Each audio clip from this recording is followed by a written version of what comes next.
Panginoon, maraming salamat sa mga bagong dadating na pagpapala sa araw na ito. Mga pagkakataon na nawala sa akin dati. Alam kong ibibigay mo na naman sa akin ang mga nawalang chances na dapat kinuha ko at dapat kinamit ko. Alam ko, Lord, na Ikaw ang God of second chances.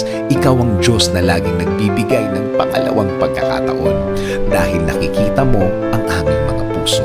Alam namin na alam mong nagsasabi kami ng totoo. Alam namin na kaya mong i-check ang aming mga puso na kung ano ang laman nito. Panginoon, maraming salamat sa lahat ng ginagawa mo para sa akin. Maraming salamat sa lahat ng biyaya na bigay mo sa akin.